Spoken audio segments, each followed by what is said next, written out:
Well, hello, party people.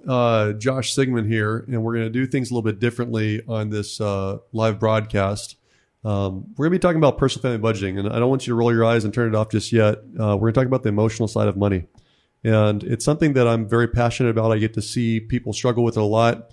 Brynn and I are going to kind of go through the minimum required criteria for budgeting, the why people don't get started in the first place, the obstacles that you're going to kind of have if you have a spouse that you might run across, and then really simplify it down to just the 5 things that you need to focus on that might really help you with the emotional side of money. So this is not going to be a math class, I promise you, but let's get started. So we're going to talk about, I think, the fundamentals of budgeting, which is the bad B word. I think that people cringe. Dun, dun, dun. That's the real B word, right? And I want to talk about why people don't track everything. I want to talk about what the emotional issues are. I want to talk about the husband-wife conversations that we all love to have or don't have, why we avoid it in the first place, and then at the end of the day, what you should be diving into when you start a budget. I'm not going to use a specific budgeting form because I don't think that that's the point. I think the point is if you actually start looking at logically what your money is doing and what it's telling you, I don't think it's as hard as people think. But I do want to walk through it because there are some salient points that do matter. And I know for sure it does start with tracking everything. So I want to hear, Brynn, when you think about, because I've gotten to work on your budget after fighting tooth and nail against or resisting, right? Yes. Finally, I've been able to work with your budget for a better part of 4 to 5 years now.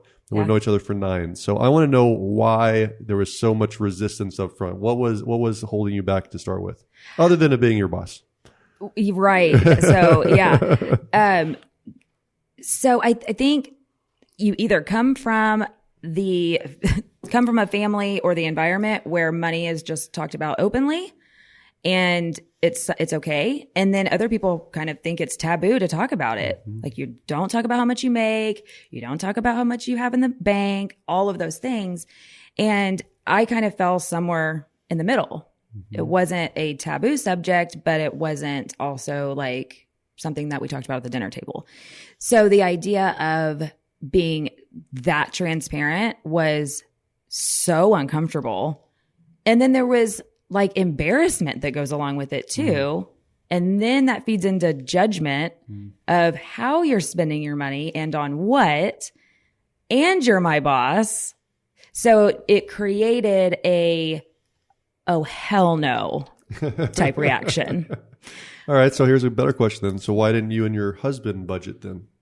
I don't know the answer then, but I know why. I think I know why now that we've done it for so long, and it is that we had no clue what we were doing. Fair. There's no way we would have even known where to start. We could have attempted, and we would have done it our own way. That probably wouldn't have got us great results, which means we would have stopped it shortly after. And so it wouldn't have gotten us very far. So I think that's probably the answer. I love it. I probably hear 3 to 5 variations and you probably touched on 2 of the 5, honestly. First one is defeat. I hear a lot that it wouldn't do any good. I don't make enough. There's nothing to budget. I'm living hand to mouth. Yes, I do hear that a lot, actually. Yeah. I didn't feel that way. That wasn't one of mine. But I do hear that. So yeah. Yeah. And I'll tell you, it's a sad one, but it's a true one. You know, the defeat side of things is it won't matter anyways. Right. And so, whether it be a young kid, you know, a 19-year-old struggling to make it by as a bartender, or whether that be a starting out family or the family that has a young, unexpected child. And so literally it's just tight.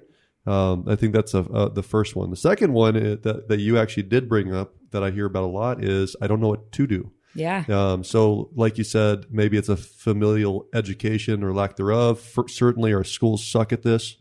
School systems do not do a great job. I've gotten to teach at a couple of local colleges and local high schools over time about personal budgeting. And it's amazing to me just how bright these kids are and how little they know about budgeting. Yeah. Right? So that's the second one. Third one that you did not bring up, which is good, is it's a control issue. So a control issue is usually there's a primary breadwinner, and there's some power that comes with that, whether we like it or not. And also there's a male-female power struggle in lots of families. And so because every time, or like a lot of times there might be a saver and a spender. Right. And every time the saver confronts the spender, it becomes a problem and an argument. It's easier to avoid. Yes. So you don't budget because God forbid we get in a fight because we whistle while we work in our marriage. But that's an issue that comes up, the emotional power struggle that comes to money. A fourth one is separation of church and state. What I mean by that is a lot of times, not all the time, but a lot of times a husband keeps his money separate. A wife keeps her money separate. I actually have a lot of friends and some family that operate that way. Yep. And for some, it works great. Right. And then others, it works great for one of them. One of the people of the couple think it's a really great thing to do. And the other one's like, no, this is not working. Yeah. And I would love to find out how many married couples, 40 years married, have separate finances that weren't married more than once. I would argue that there's very, very, very, very few married couples that lasted 40 years that have separate finances. So not getting into marriage, it's not a marriage counseling thing, but I think when you keep things separate, you're not really married. You know, if you so then maybe the idea is some sort of blend, like yours, mine, and ours. Yeah, and we can talk about that, which comes to having an actual budget, right? So we have to figure that, and both sides should know what the other has in their little kiddie pool, right? Oh, really? Yeah. I mean, I get when you have your side hustle, you don't want your husband to know about it. I laughingly say that, but sometimes it comes down to it with that kind of like money on the side that you squirrel away. Like you want to buy a present for Christmas, you don't want them to see where the money comes from, right? I literally would have to be like, okay, I'm about to buy your presents. Don't look at Amazon or the bank account or all the notifications you have set up that tell you when. So it takes all the fun out of it. So it is nice for those little things. Yeah. And the last one is a function of time. The last reason why I see people not budgeting is either time or they have so much. Like you think about it, somebody that makes a lot of income or was given a lot of assets in a death or a lottery or something like that, they literally think they'll never run out of money. Oh my gosh. It's the flip side. It's the flip side. It's instead of, oh my gosh. I can't, the number one was it won't help anyways. The fifth one is crap. I make so much money. I have so much money. My interest is so much. I'll never outspend it anyway. So what's the point? Absolutely. Why would I waste my time? But it's a time thing, or I'm too busy to do it. So those are the reasons I see. And so like embarrassment and things like that don't come up, or it never makes it to your ears. Oh, I hear the embarrassment for sure. Absolutely. It's usually it takes me building a relationship over time for them to admit it, right? Because they never say it up front, but you can start to feel it. I have these conversations about money with employees and friends and clients all the time, and you can kind of pick it apart after a while. Yeah. But here's the point. We talked about in our last episode the idea that people don't make changes till there's some degree of pain, right? Usually that's the case. Hopefully that's not required. Hopefully it doesn't require a bankruptcy or losing a job and having to sell a house or foreclose or something crazy. Hopefully it doesn't require that to make the change, but for so many it is. But that change can also be finally, hey, I don't want to work forever. I want to actually work towards something. I want to work towards owning a house. I want to work towards retirement. I want to work towards something. And that's less of a pain thing versus a reward thing, which is great. As long as it's a big enough reward that you really want it, people make those changes. So the step one when it comes down to it is when it comes down to understanding and getting money to work for you is tracking everything. Like when I mean track everything, it means that every dollar in, every dollar out, every interest earned, every interest cost on a credit card, it's tracking everything, which sounds exhausting. I get that. It sounds exhausting, but there's some easy steps to do it that you and I have worked on for years. And once I think it's one of those, all the hard work really is front loaded. Oh yeah. So once you get a system down, it ticks right along and it just becomes natural. So it is definitely a front loaded initiative, I feel like, as far as the hard work goes. But what took the most time for you when we started? I'm just curious.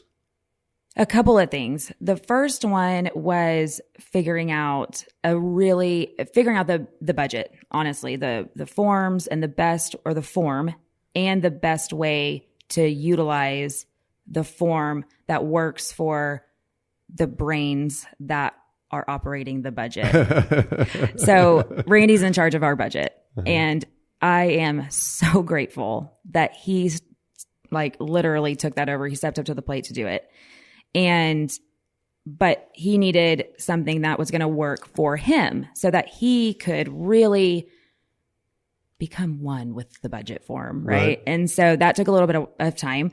The second piece that took a lot of time was the organization of it and what accounts we needed that we didn't have and what accounts we had that we didn't need, and sifting through all of that. And then the third piece was really identifying what was a must to keep and where all the extra stuff is coming in and how much that was, and having the conversations about what we should cut and what sacrifices we were going to make and all of that. So you touched on most everything that I was hoping that you would say. And we did not talk about this ahead of time. I just wanted to see what you were going to say. First thing for my first answer is always the simplification process. Like when you, so I've lived in my house for the last 8 years, almost 7.5 years. And it's amazing how much clutter can be built up over 7 years. That is the truth. I literally just went in 2 weekends ago into my closet, and I was so fed up with everything being squished. I get my dry cleaning pressed, and then they were so pressed together that I still had wrinkles because it's so pressed together. Yes. And so I went into, I mean, this is a real thing. This is a problem, right? Real life. Okay. So I walked in my closet. The double sale of the dry cleaner. Right? So I walked in there, and this one day I was fed up. I was like, screw it. I'm just going to literally every other shirt, I'm going to take 2 out. I'm going to pick one. I'm going to donate one to Goodwill. And I went through my entire closet and I got rid of half of it. Wow. And it's amazing how freeing that felt at the end of it. Yes. How much more room I have, how much less clutter I have. And it's the same thing with money. Yep. So you talked about getting rid of credit cards like the Home Depot card that you bought or you opened one time to get a discount on a refrigerator. Right. And then you never used again. So close the damn thing. Close right? It, yeah. I talked about how back in college I had in the teens credit cards. I was bouncing from one to the other. Yeah. Close them all. Close all as many of them as you possibly can. The bank accounts. You really don't need, in my opinion, if you're not a lot of assets, starting out in family, more than 3 accounts, 2 checking accounts and 1 savings account, or 2 checking accounts and 1 money market account. That's really it. But I find people that have checking accounts and savings accounts at multiple banks, Bank of America, Wells Fargo, Chase, and Citi, they have 7 or 8 accounts because they use that as their budgeting system to move money over here for Christmas. They move money over here because they had an auto loan over there. Okay. They open up an account over here for whatever life insurance policy that they were getting. The problem is it's just clutter. Right. They all have minimum balance requirements. They all have fees annually, typically, or most of them have fees annually, typically. And if you died, it'd be a hard thing for your spouse to find out where all your money is, right? So simplifying, getting rid of, consolidating accounts, consolidating debts, consolidating all that stuff is super important. So that's the one thing, right? The second thing that you touched on was there's a difference between want versus need. Right? So you talked about how it took a long time for me to sit down with my husband and figure out, like, what of this do we really need? Well, what you're alluding to is a really important point in budgeting, which is understanding what your survival number is. Yes. Right? Yes. And so the way you define a survival number is if you just had to make the minimum payments, if you're as tight as can be, what is the minimum payments for your credit cards, your car loan, your student loan, your mortgage or rent? What could you get by on, and really understanding fundamentally what that survival number is. Obviously, the lower the survival number is, the safer you are, right? From a standpoint of it just requires less for your engine to turn. The bigger that is where we go back to emotions. That's where angst comes from. Right. When you wake up every day and you realize, I can't have a sick day, because if I had a sick day, that missing out on that 1 day or 2 days of work would be the difference of me feeding my kid or not. That's a angst. That's not healthy. That's not a good place to be. Absolutely. And so really trying to figure out what that survival number is and slowly cut away at it or make better choices. Deferred gratification comes in here, right? Yeah. I love my iPhone. I've got the latest iPhone. Absolutely don't need it. Wait a second. Not You have the 11? Not the 11, the 10. Good. I I just was going to forgot make the 11 just came out. so much fun of you if you had the 11. Yeah, no. I know that just came out. I'm sorry. I have the almost newest. So it makes me old news. The 10. That makes me old news. X, the one you can look at and it opens because it's face recognition. Right. No button. But here's the funny thing. So I'm a business owner, and I would argue that having a smartphone is important for me, right? How many kids do you see walking around with $800, $1,000 smartphones? Probably way more than care to even think about. It's insane to go through the school systems and see what people are carrying around. That's not deferred gratification. So here's a better question. You remember this for me. How long did I carry around a flip phone before I switched over to a smartphone, even after having millions in the bank? How many years did I still carry around a flip phone? Just so many. I think I finally got a smartphone 6 years ago because it was right before we moved into our new office. That's literally how recent this is. It's 6 or 7 years ago. That's funny. So people don't realize that, but the longer you can put off the once, because once you go to a smartphone, are you really going to go back to flip phone? You cannot go back. You will not go back. Once you upgrade your car, you will not go back until there's a point of pain, right? Sometimes it's a status symbol thing. People get attached to, I could never downgrade to a used jalopy because that would mean that I'm not successful, right? So people they have that weird mind game going. But that's a really fundamental problem as far as the what's keeps people from starting. It's really boiling down to what's my survival number and really understanding that. So the last piece of the puzzle then is creating a day, like what most people do, their tracking system, and why it gets overwhelming and they do it 1 month and they don't do it again is bills come in different days of the week and of the month, right? Yeah. Half of them are auto draft. For most people, more than half might be auto draft for a lot of people. I would imagine, yeah. So one of the problems with that is because money's always coming and going, it's like trying to, catch jello because you don't really have a feel for what's really happening. And so if there's a $300 electric bill that's $100 out of whack, it kind of doesn't get noticed if it's about the same-ish overall in the month. Right. Well, even if you saved $100 in your spending habits, but now all of a sudden, why is the electric bill $100 higher? You don't even question it because it's about the same spending each month. And if it's auto-drafted, you don't know it anyways. You may not even notice that it was more. Yeah. So one thing one of my mentors, Todd taught me was make sure you pay your bills the same day every month. Set up all your auto drafts the same month. Sit down and reconcile everything the same day every month. And that's a real good tip strategically just to remove the stress and the emotion of, I don't want to be thinking about money all the time. That can really stress people out. Yeah. I know I need to think about it, but once a month is enough. Once a month, sit down for an hour or two, ideally as a family. It doesn't always work that way, but ideally as a family because you want your spouse to understand what's going on. Yeah. You want to talk about it. You and your husband do come in and we sit down to your budget together once a month. The bottom line is that once a month thing gives you a litmus test of on track or off track, right? Absolutely. Yes. I was going to say something I forgot. Okay, keep going. It's okay. I'll come back to you. Dang it. What was it? I remember the idea of that everything in and everything out.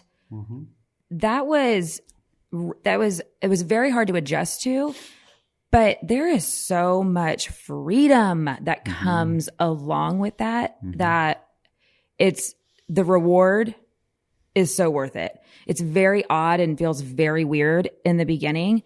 But man, when everything is accounted for and you literally don't have to think about anything else, oh my gosh. So I just remember distinctly that being just very, very different. And actually having money in a checking account. Ready for it. Yeah. First ready for it. But then just dropping it all the way down to zero.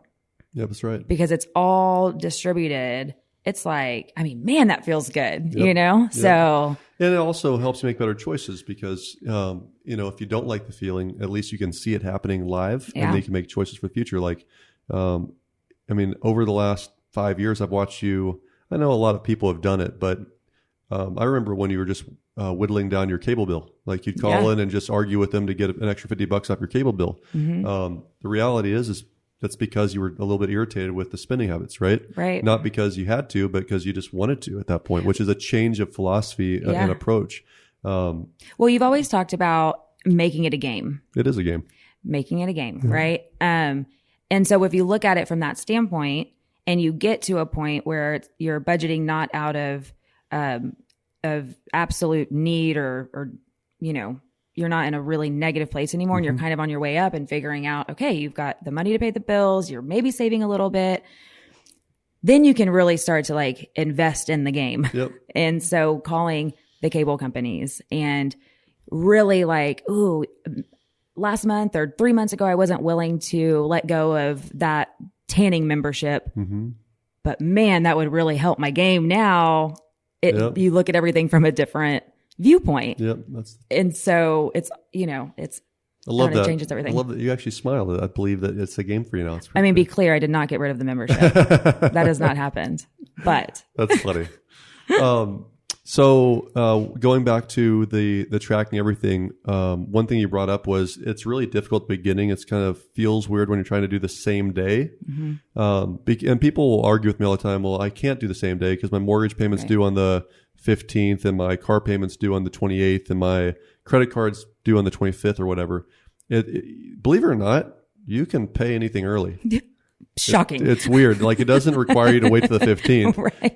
And actually, if you can also pay, right, you move the date. Right. And that's the thing is if you actually call a credit card company or a car loan company and say, hey, listen, my paychecks work better for me to pay on this date. Can you adjust it? They will. It's weird. They want their money. Yeah. But it takes the time to just make those phone calls and make those changes. Yep. And that's all in the upfront. Like one of the hardest things is getting all of that stuff done. And you got to look at what day your paychecks drop in, right? So especially if your salary, maybe you're the 1st and 15th or the 1st and 3rd week of the month or every other week, whatever it is. So you want to make sure that whatever those draft dates are clearly after your deposit dates. Correct. So you don't get yourself in some late fee troubles. But it can be done. And I'll tell you, it's worth the work and it's worth its weight in gold. Because when you really get it done, now you look at it as the cycle of the payments themselves makes the accounting of it much easier. Right. Because imagine, and you've already seen this, but for the viewers, imagine if you sat down on the 15th of every month, because that's the date that you chose, and everything is being paid out on the 14th, and your normal deposit's on the 10th, and you just open up your bank statement, and you already see my $1,000 rent payment went out, my $400 car payment went out, my $250 school loan payment went out, my $300 for my credit card minimum balance went out, and I added an additional $500 to reduce the debt. It's a total accounting of it in one spot, right? Now you have to go to the next step, which is you got to peel back the onion a little bit on the credit cards. Because I get that credit cards are here to stay. Right. I get that most people are not going to switch over to the cash system, although most people need to be on a cash system. We talked about that in the last episode. But just because your credit card bill is payable, even if you're paying it in full, doesn't mean that you have a grip on your money.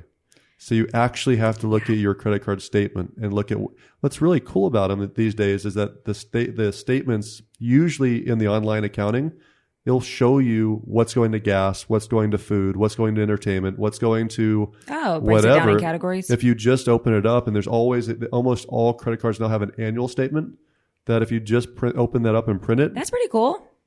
Well, they're trying to be really nice credit card companies. They're still screwing you, but whatever. It makes you feel better about yourself, right? Feel better.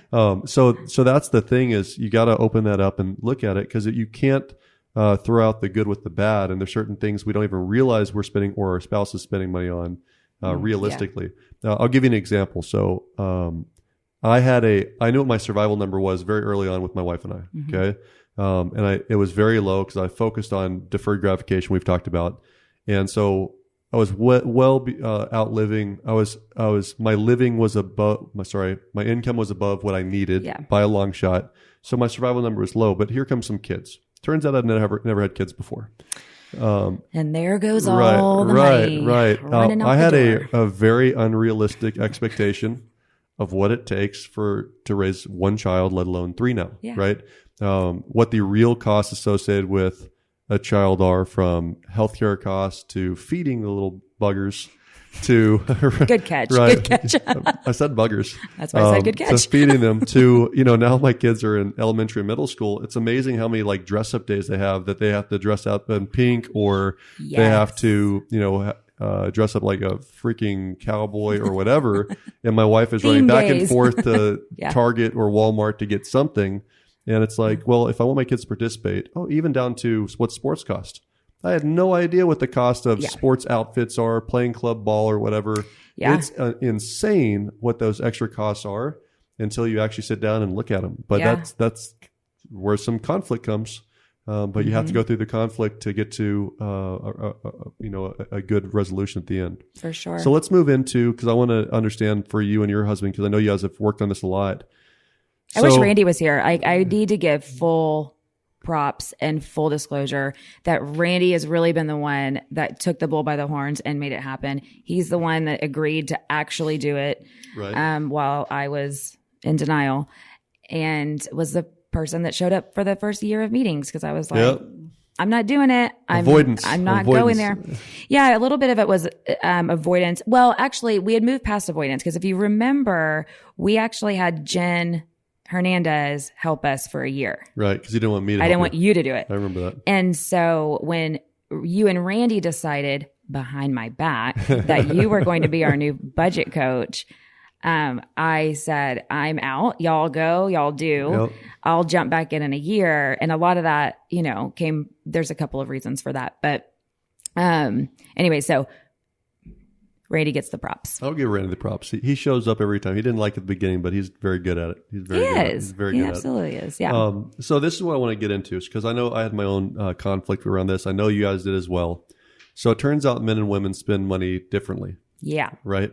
And what we perceive to be needs are different, right? Like haircuts cost less money for men than they do for women. It turns out. It's really weird.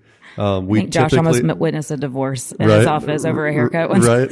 And so I'm assuming that because it happened with you and I, with our spouses, that there might be other people listening that it might apply to. So my question then is, how do you come to an agreement about what's appropriate for each of you to spend? And once you come to that agreement, what tip or tactic do you guys use so that it doesn't come up again, at least for 6 months or a year? So for us, it's I've always said, give me the rules of the game and I'll play by the rules. 95% of the time I'll play by the rules. So winning. So I think the first thing is establishing the rules. And by rules, I mean, how much money can I spend? Right. Each month. And in that, what does that include? So each one of us gets an allowance. And so we get to use that on whatever we want. So then the first argument came up with what I should be, or what he should be, what we should be spending that money on. And there were some big differences there. And so I think, the first thing is establish how much money each person's going to get, then go deeper about what that includes. So, if it's groceries for one person, or if hair is supposed to come out of that budget, that needs to be talked about, because what's going to happen is you're not going to have enough money in your monthly allowance. So you're either going to immediately start breaking the rules which doesn't work, and it causes problems, distrust, and lack of a team player, and it could halt the whole system altogether. It could put you right back into that place of nothing's ever going to work. Right. So why bother? Like, sure, we just did all this work, and the first rattle out of the hat, you break the rules. Yep. So why are we doing this? So that's really bad.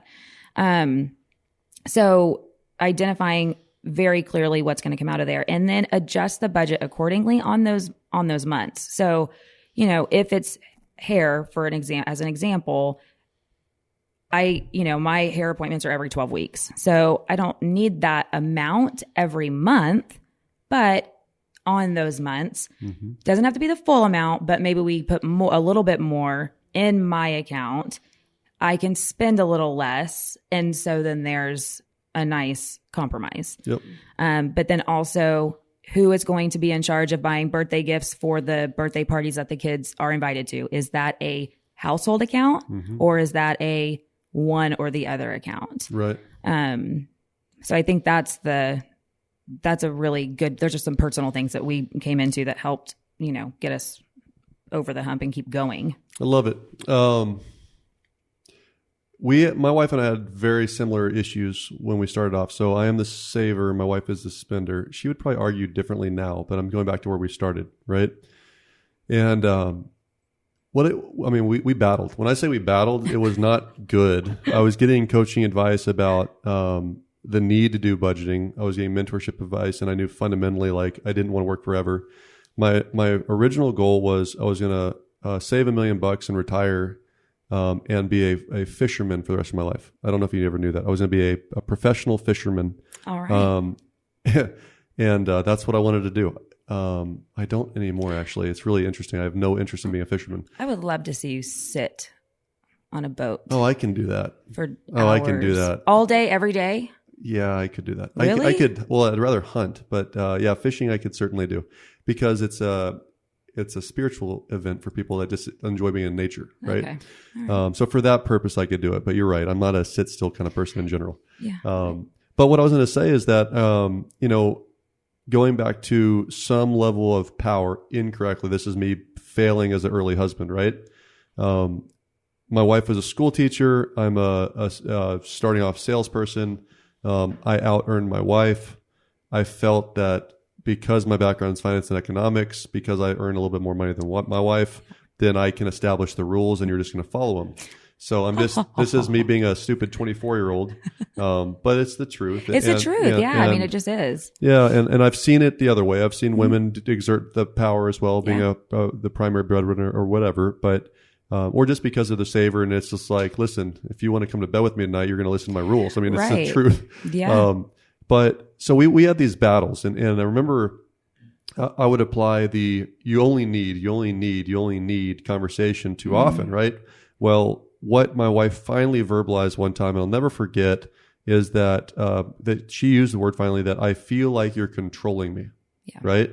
Which as a husband is a really horrible thing to hear your spouse say.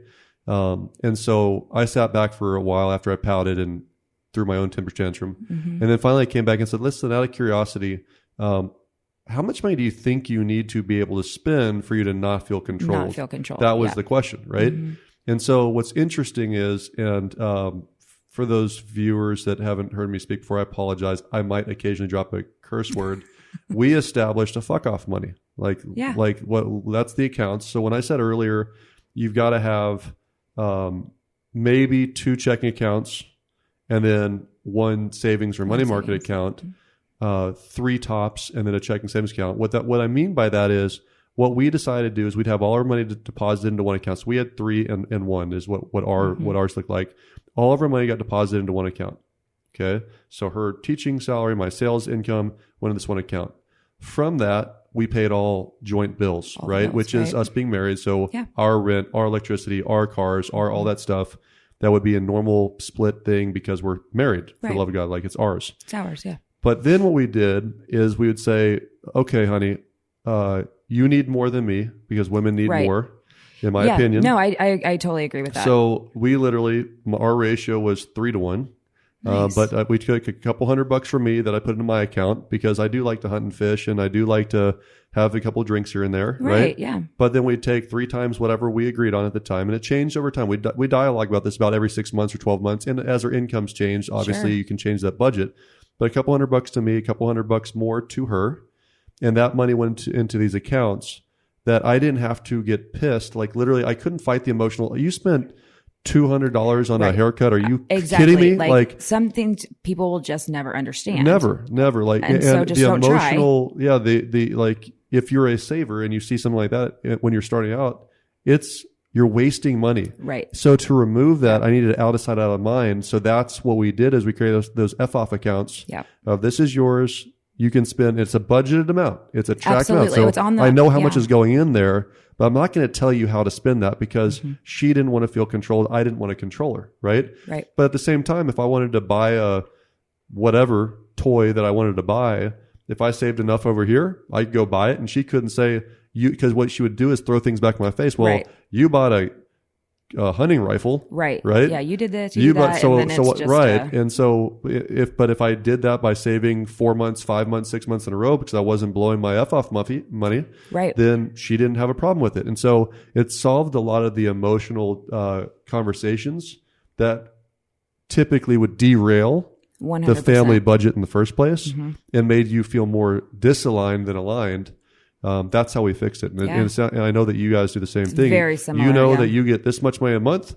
You know that Randy's never going to question you on what you do with that. Right. You're not going to feel judged. My wife's not going to feel controlled.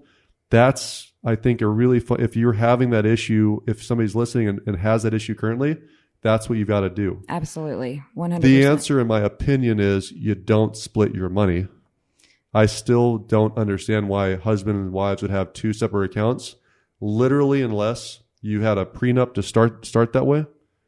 Literally, or you've already been divorced 2 or 3 times, so it doesn't work for you a lot. Yeah, I've seen. I mean, I have, like I said, I have friends and some family that do it very successly, and then others that it's just really unhealthy, really unhealthy. So, I think it all goes back to the tracking in the first place and really being clear about what the expenses are, and then being respectful about if one person makes more than the other, make sure that's accounted for in some way and split the bills. And are they even? And who's going to be responsible for what? So I think the successfulness comes from the balance and not one person feeling like, well, why do I have to take all of these things when they make more than me? Right. So it's just interesting because I've seen it work really, really well. And then obviously on the flip side. So I think we've pulled that one back. I mean, the bottom line is, to wrap up that portion of the conversation, if you stick your head in the ground and you avoid the necessity, the conversation of a budget, the necessary conversation of budget, then you are not getting yourself any further ahead, and you're probably hurting your marriage at some level, and you're probably going further behind. You're not staying stable. So if we believe that I will be better off, my family will be better off in the future if we finally go through this conflict, then the name of the game is communication and conflict. Just make sure it's a healthy one, right? The way that I finally seeded Christy into this concept of budgeting, because she hated that word for so many years, hated it for probably at least 3 years of our marriage, or first 3 years. It was a real sticking point, right? Yeah. What's interesting is the way I got her around that was we started talking about what we both want out of life, right? Like, what are your goals? Yeah. What's your vision? What do you see the future looking like?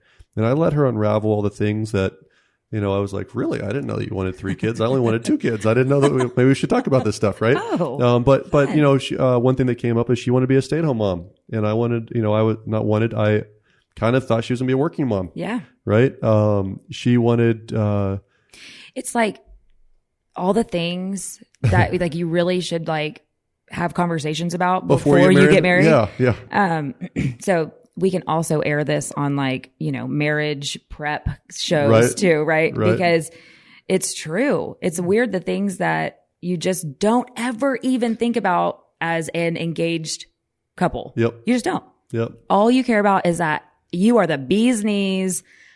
I love you. Let's get hitched. That's what women think. Men are thinking something different. Okay.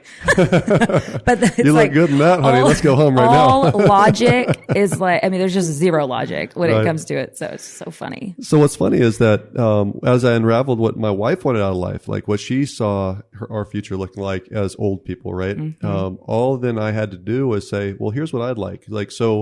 I didn't want to work forever. Like, it's great that you want to stay at home, honey. But I'd like to not work for an extra 20 years for you to stay home, right? Yeah. Which is a fair conversation. Sure. And when you start talking about that openly, it's like, okay, well, how can we have both? Yeah. So we're going to lose your $50,000 of income as a teacher. You're going to stay home. We're having 3 kids instead of 2. All of you cost money, right? Right. Then I need your help. Can you help me accomplish my goal? Because I want to help you accomplish your goal. I just want to be able to retire at age 50 or 55. I want to be able to. In order to do that, we need to track everything. In order to accomplish that, we must save money. In order to do that, we must say no to some wants that aren't needs. I love that. I think that's a great conversation. And so once we finally went through what you want out of life, what I want out of life, and how those mix, then I was able to give what actually came out of it is in our agreed on budget, she got more per month for F-off money than I originally would even believe is possible. Like, are you kidding me? Kind of conversation to, okay, well, if you get this amount of money, I'm not going to have any grief at all. Yeah. And the rest of it, as long as you stay within this parameter, I can make sure that I'm stocking away money for retirement so that I can one day have what I want out of life. Right.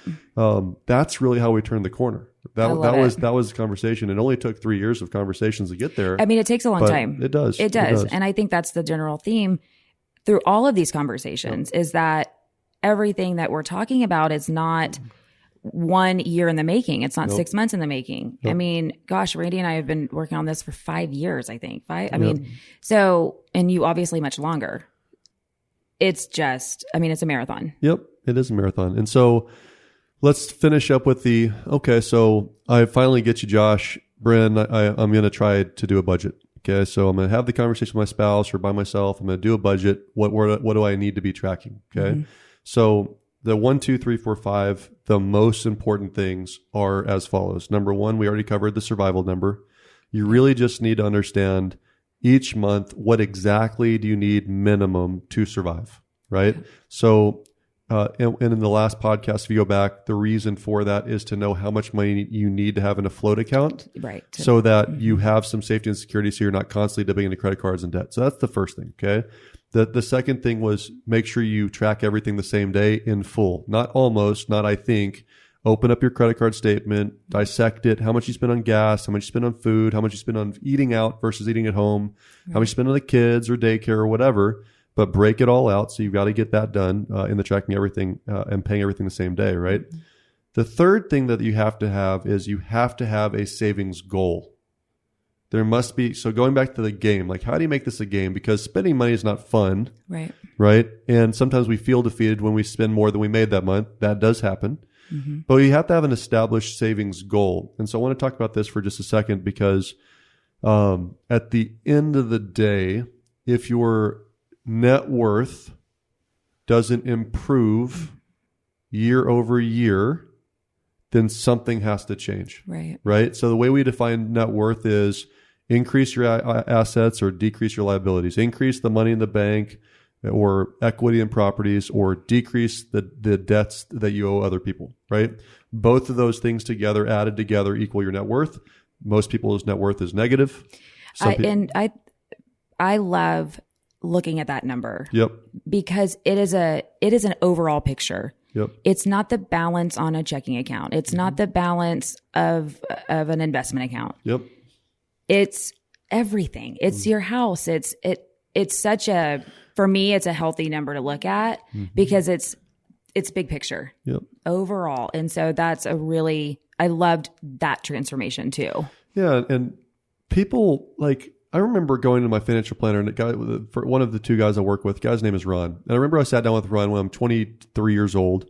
And I sit down and mind you, I'm a brand new commission salesperson and I make no money. That's just the starting point of my relationship with Ron. He's like, winning. Right. And he's like, great, you're going to waste an hour of my time. But he's actually a fabulous guy. And I sit down with him. He said, Josh, I want you to start setting aside $50 a month. And I remember leaving there thinking, why the hell would I send us $50? I can't retire on $50 a month. I might as well have fun with $50 a month, right? Right. But I listen to my financial planner and I know intuitively is right. So you start setting aside $50 a month. And when you start doing that there's your savings goal. My first savings goal was $50 a month, right? Yeah. And you start realizing that you can totally live on, not getting the $50. Obviously, if you have 401k options, if you work for a company, it's better to do it there for other reasons we'll get into later in the podcast. But starting somewhere with per month, how much you're going to save, because it's just about creating the habit of saving in the first place. That's the key. You have to start creating some sort of critical mass. And I remember when I was talking with Ron, and it's hard to picture this as a 22-year-old, 23-year-old, but literally last month I sat down at lunch with him and we relived this exact conversation. He said, Josh, what you don't understand is that the $50 a month will turn into $100 a month. The $100 a month will turn into $500 over time. And what's going to happen one day is you're going to get a critical mass in the bank. When you have a critical mass in the bank, the interest on all those little $50 and $100 bills that added up will be something that you'll be astounded by. That interest that you make per month on the critical mass will be how you retire. And I remember thinking conceptually, like, okay, I get that. Every book I've ever read in finance tells me that's the truth, but I don't feel that right now at age 23. Right. Right. It's so disconnect. And, There's such a disconnect. Yeah. And so, last month in a month's interest, the interest earned on my assets in one account were something that was jaw dropping to me. It's like, oh my God, like that's possible in a month. Okay. I can see why you're able to retire and why the critical mass thing is so important. Right. But it starts with the $50. It starts with the habit. Right. It starts with the game of, I'm setting aside $100 out of my paycheck that goes to 401k. Do I feel it? If you don't, go to 150, go to 200, go to 250. Keep turning up that volume. A great example that you can do, like, and keep playing with that, make it the game, is your mortgage or your rent, right? Not with rent, but with mortgage for sure. So I have the conversation all the time with clients that say, hey, my rent right now, or my mortgage right now is $1,200. I think I want to go to $1,800. I think I can afford that now and buy a better house, right? And I say, cool. Start paying $1,800 a month on your current mortgage. Because here's the thing. It's just the smartest thing to do. And if it makes you want to right. But here's the point. Right now, if you start paying $1,800 in your current mortgage, it's all savings. It's all going to equity in your property. It's reduction of debt. So your net worth is going up. And then if you panic and you can't do it, guess what? You can bow back out to $1,200 and it doesn't cost you you're still paying your mortgage on time. Mm-hmm. So practice on your existing mortgage. You don't practice on, I hope I can make it work on the new house. But it's just that's the game of turn up the notch and pay a little bit extra towards your equity. Mm-hmm. If you've got a house, as an example. If you're in a rent situation, then if you're paying $1,000 a month, then and you think, I want to buy a house and I can have a $1,200 mortgage, I think. Then start setting $200 aside into a bank, into an account, which will be your down payment eventually for the house. But start paying $1,200 now. That's why you're the host. That's it right there. It's just so smart. It's just set it aside and start doing it. You practice on yourself. You don't practice on debt. That's what people tend to do, unfortunately. So I think the other thing too is understanding what your own personal pitfalls are. Oh, yeah. And so if you know that you want to save and have every intention of saving, but for some reason you just can't push the button that moves the money into a savings account, then create a way that it happens without you having to make the decision. I love that you said that. So the number one and number two places of wealth in America are in equity and properties and in 401ks. Do you know why? Because they rock. Because you don't see it happen. When you make your mortgage payment, this much goes to interest, but this much goes to your equity savings account. Yeah. When you have a 401k, the money never hits your bank account. It goes directly to the 401k. So you don't process that as being your money. And so it's easy because it just builds itself over time, right? One way that you can do this is, while I do not like automatic drafts for paying bills, I do like automatic drafts for savings. So when you create this goal of, I want to save $250 or $500 a month, awesome. Then if your deposits are on the 15th of the month, then on the 16th of the month, pay yourself through an automatic deposit over to whatever investment vehicle, to your money market account, to somewhere where it's out of reach. Why I like those money market accounts or savings accounts, I want it to be something that you can't touch today. You have to transfer the funds, which makes you think about it, so that you can do it tomorrow. You can transfer the money, overnight or whatever, and by tomorrow you have access. But I don't want you to have access to the money right now. We slow your roll. Slow your roll. That's the whole deal. Absolutely. But so the third one was what's your savings goal per month, right? And the savings goal, in my opinion, I define it a little differently than some people. This is a combination of what you're going to put into your savings account as well as reduction of debt. That was a big aha for me too. Right. Reduction of debt is still building your net worth, right? So if it's, I want to save, quote unquote, $500 a month, it can be $250 to my savings, $250 to debt reduction, as long as you didn't charge another $250 on that credit card. Or another you're not saving money if you increase your credit card balance and then just pay it back down to even. That's not saving. What if you charge $250 on another credit card? I love where you're going with this, and I would still fire you if you were my financial planner. So if your net worth is improving, because that's the savings that you're looking for. But that's the game, right? I'm going to go into a rule that I was taught years ago, and this would be the fourth one that is such a good goal to have long term when it comes to savings. It's the rule of 30, 30, 10, 30. Mm-hmm. It's one of the most important things I've ever learned. But it really comes down to what what your income should be divided between the forced, the chosen, and the I'd like to's. Mm-hmm. The rule of 30, 30, 10, 30 was taught to me by a mentor and in a different way by a janitor, and I'll tell that story at a different time. 30% of every bit of money that comes in off the top, on average, must go to the government first. Like, you don't have a choice, whether you're self-employed or you're salaried. 30% roughly is going to go to taxes. Okay. The goal long term should be saving 30% per month. Yeah. Which sounds like an impossible number for everybody that I talk to when we start doing budgeting. It is a goal long term. 5% is better than 0. But the goal is the 30. Or I hear the opposite. It doesn't seem like an impossible goal. It's like, okay. And then there's just do it tomorrow. There's no connection to what that means. Number is. Yeah, that's true. So then it's like, oh, well, that just doesn't work. Right. That doesn't work. Right. I can't do that. And so it tailspins you right back in. Yep.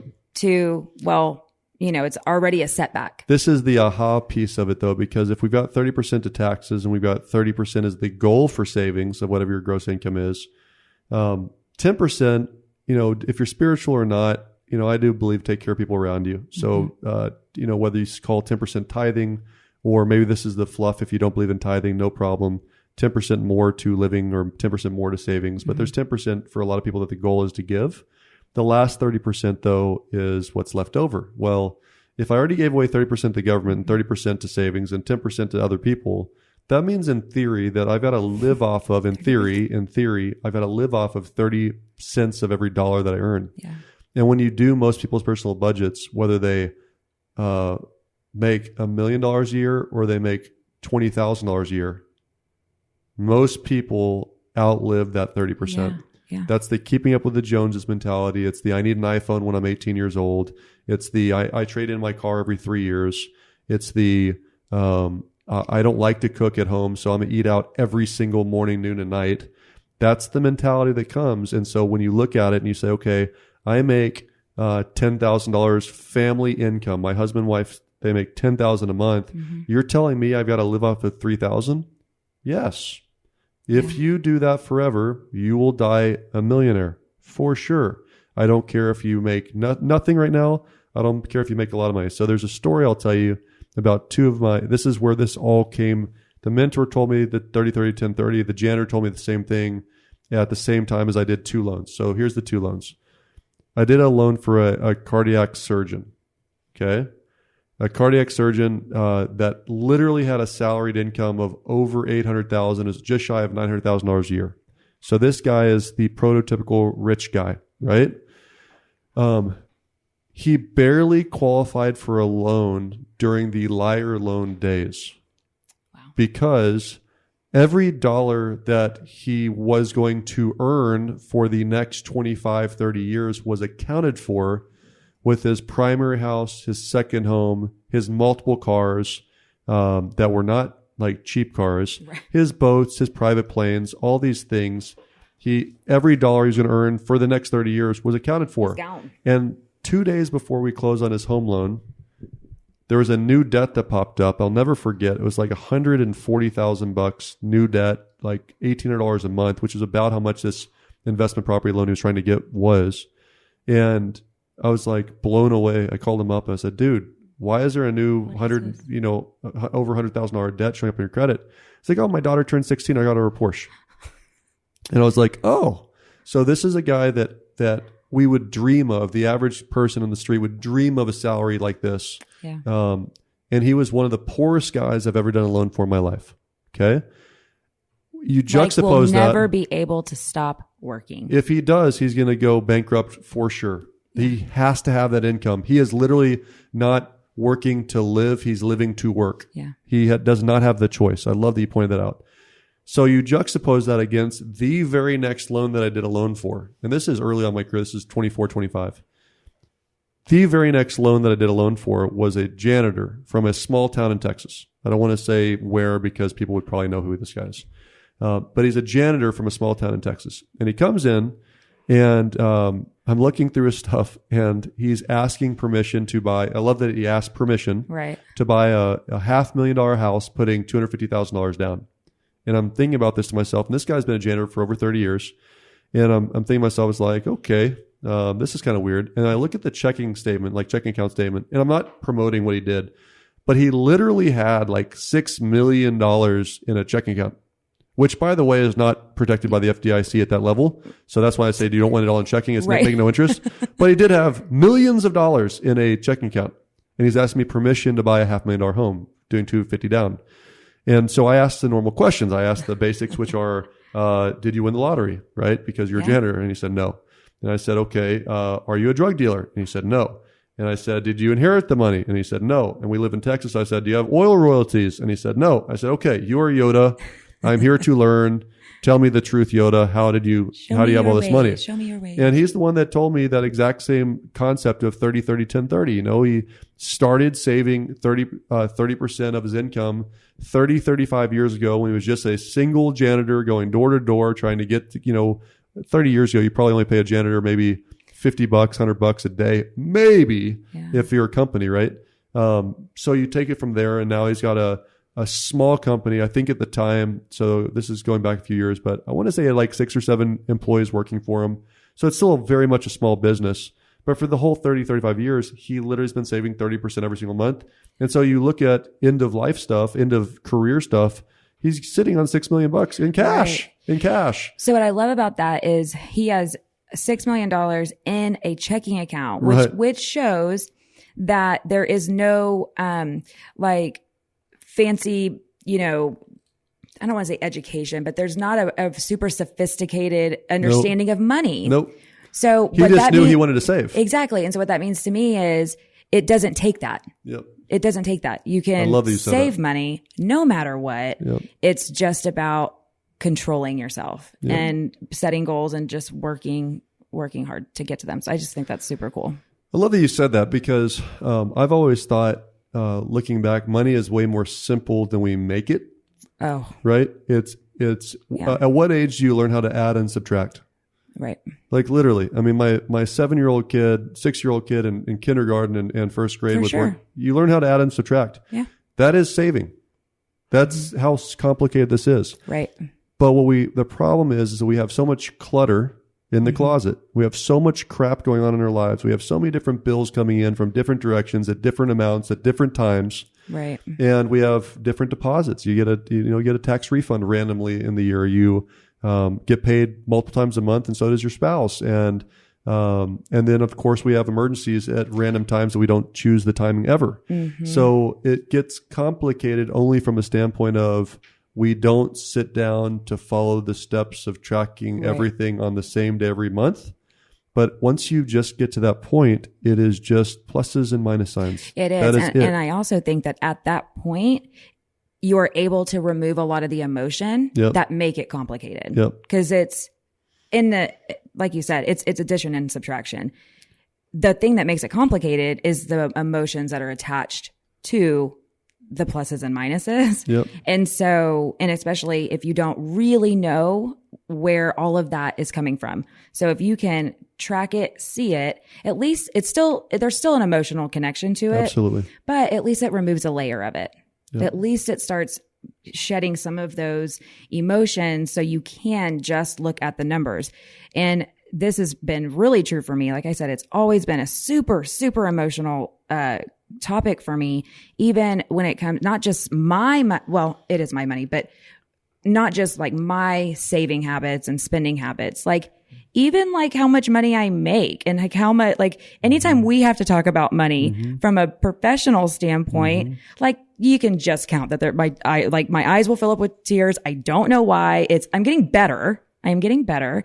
I can have conversations about it because I can see the facts on the budget. Yep. And so therefore it's just a number and that's it. Yep.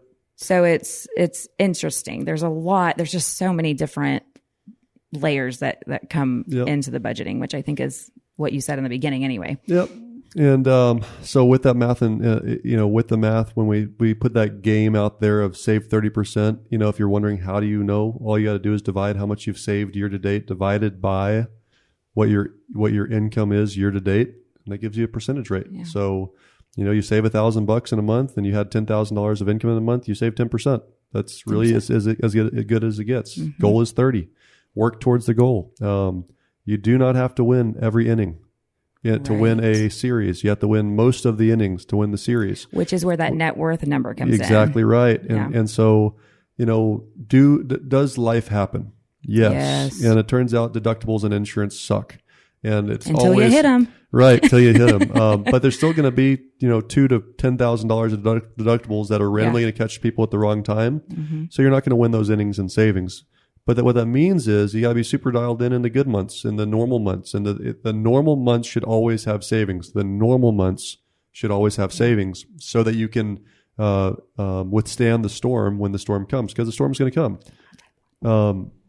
I love just from a standpoint of it, this is I like that you went there because you just really never know what the future is going to bring. Mm-hmm. You really don't. And so we started this journey of savings and getting our budget organized 4 to 5 years ago, and then Weston was diagnosed 2 years ago.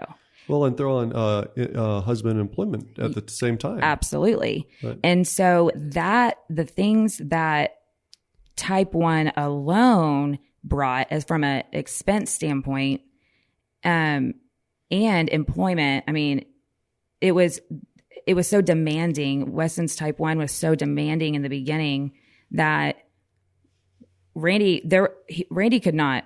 No way. He could not work, and especially in the capacity that he was. The hospitality industry is hard, and he would work far away from the house, and so one of us had to be available to be there for Weston, and so that left me working with all these new bills and just all the expenses that come along with it, and thank God we had been working on it, honestly, because it could have been really, really, really, really bad. Yep. Really bad. And so if for nothing else, it's, you just never know. Yep. And so rather than have your entire life turned upside down and making something, making it worse than it has to be, this is the reason to do it. I love that you said that.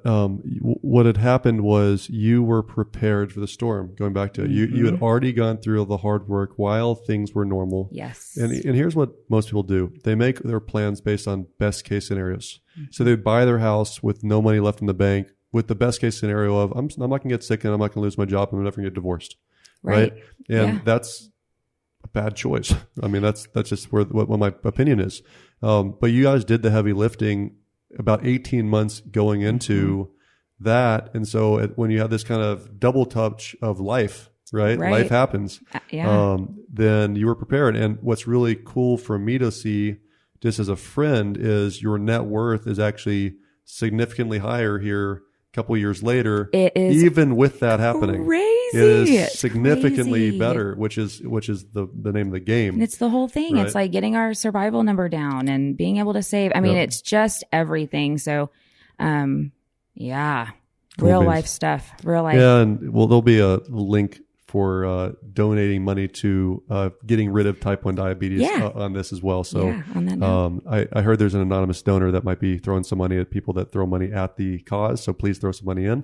Do it. But outside of that, to wrap this last piece up, when you're looking at the personal family budget and you get through that savings goal and the savings percentage, one other thing that a spiritual mentor of mine helped me with was you'll get more out of life when you do more for others, right? Man. So there's also the opportunity to have a giving goal. Mm-hmm. And I think giving goals, and this is not specifically tied to type 1, but in life, I do believe that if you're blessed, you need to bless others. Yeah. So having a specific and measurable giving goal that you're chasing every year helps you fight the good fight in your budget as well. Because if you're making promises to help certain people out, organizations out, Yeah. charities out with their budgetary needs, then it puts some more emphasis on why you might be budgeting in the first place. And I think that is often missed. A couple years back, I remember I had a specific sales goal, a specific sales goal. And I was talking to my pastor, and my pastor could tell I'd missed that goal 3 years in a row. And I remember that he'd noticed I was upset. He said, "Why are you upset?" And I told him. And he said, "Well, dude, you understand that the reason why you're missing your sales goal is because you're not focused on the right thing. Start focusing on what you're going to do for everybody else if you hit that sales goal, and tell everyone else that you're going to do that if you hit the sales goal. And if you focus on that, then I promise you're going to work a lot harder to make sure you hit those numbers because it's working for everybody else." I just think that's so cool. And from a sales perspective, once you are in sales for a long time and you've consistently hit those goals and you've accomplished really cool things, like switch it up. Yep. Switch up what you're chasing. I think that's the game is. Yes. And I just, that is something that, obviously you have taught us, or at least introduced into our lives, and starting really small. And I remember the first year we were like, from the first to the second year, we were like, we doubled our what we gave to charity, and it wasn't a huge number, but it felt so good that one, we knew what the number was to start with for the year before, but two, that we were able to focus on it and look for opportunities. I think that's the key is you start looking. I've decided I'm going to give away this much money. So you don't look at those requests the same way. You're like, oh, cool. This is an opportunity for me to throw some money in. Yeah, it's really, really, really cool. And something that, again, when you learn about it, then you start kind of noticing it around you more often. Yep. And when I hear that somebody is doing that or shares with me that they have that type of goal, it's just, it just kind of sheds an entirely different perspective and light, on that person. So it's I love that. Awesome. And I know we're running a little bit out of time, so I'm going to finish up with why that is so important. So everyone has probably heard about the idea of Pavlov's dogs, right? I'm sorry. We're going to delete that. It's Maslow's hierarchy of needs. It's like Pavlov's dogs. No, that's the... the rats? It works that way too. We're going to Maslow's hierarchy of needs. If you look at it and you apply it to money, like let's just apply the hierarchy of needs to money, then it really can give you some perspective on why what we're talking about really encourages better behavior, right? Mm-hmm. So yes, food, water, shelter is important. We already talked about survival number. You got to pay the bills, you got to keep a house over your head, or you're homeless, right? Yeah. You got to feed the kids or they die. That's how it works, right? Mm-hmm. But at some point, people are doing enough with whatever bad or good savings habits they have to pay the bills. Right. Okay. So now that's not why I'm working anymore, and that's not why I'm budgeting more. The next thing is it's a stuff thing, right? Yeah. So now I'm motivated because if I, then I'll is usually the conversation. If I earn blank or if I save blank, I'll buy blank, right? When I accomplish this, get this job, get this raise, then I'll buy this purse, sure, yeah. right? And that goes on for a while for a lot of people. It's a motivation around money for a lot of people until it's not. And whether that's because you finally realize like that's all empty stuff, or when your spouse finally says, I don't know what to buy you on Christmas, it's because you buy yourself everything, right? Right. That's not a motivation to budget, right? The third motivation though is competition. And it's an interesting one. It's for the love of the game, right? Like it's just a change of focus of, okay, I don't really need to buy anything, but I wonder if I really can do this thing that Josh said about save 30%. So let's just move the needle from 20 to 22 to 28 to let's see if we can really get to 30%, because I know I should. Right. And the opposite of that is wasting the blessings I was given because I can't account for all this money that's just going to the wayside, right? Which is a waste of God's blessings, in my opinion, right? The other piece too is this has come up every once in a couple of times. Not everybody's super motivated by money. That's right. And so that's what you attach it to.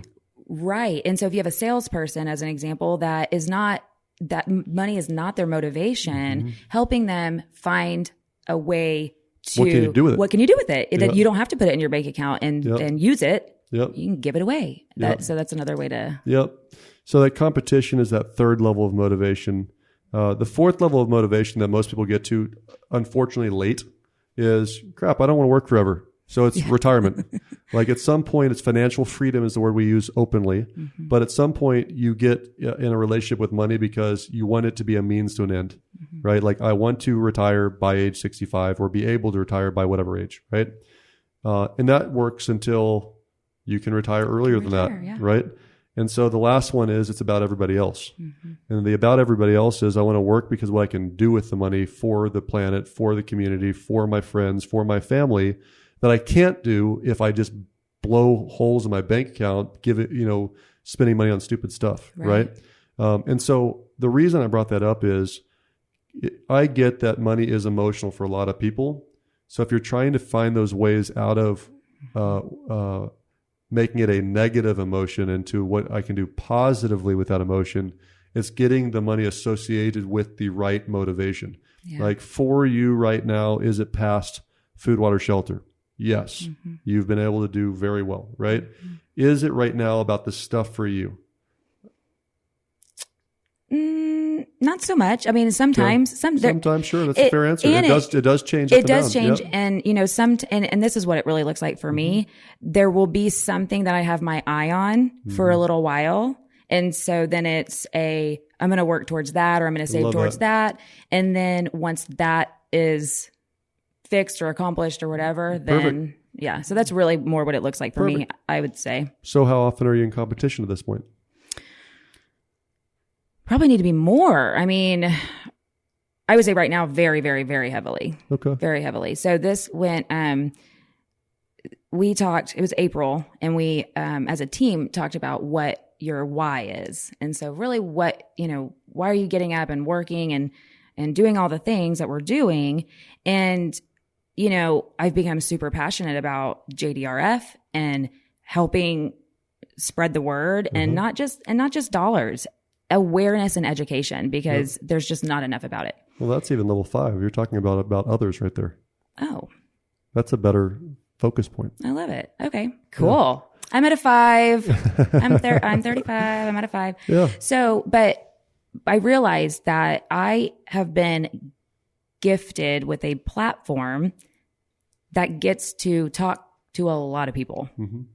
And I mean, if you look at the real estate community alone, right? And so that is a gift that I need to utilize. Mm-hmm. And I have the ability to reach. I have the reach that can really make an impact. Yep. So the why is I need to get in and see how big I can make my platform, because then I can have a bigger impact on what we're doing to find a cure. I love that. Well, I hope this was a helpful episode for you guys. If you have any questions, obviously reach out to us, but we'll see you next time. See you next time.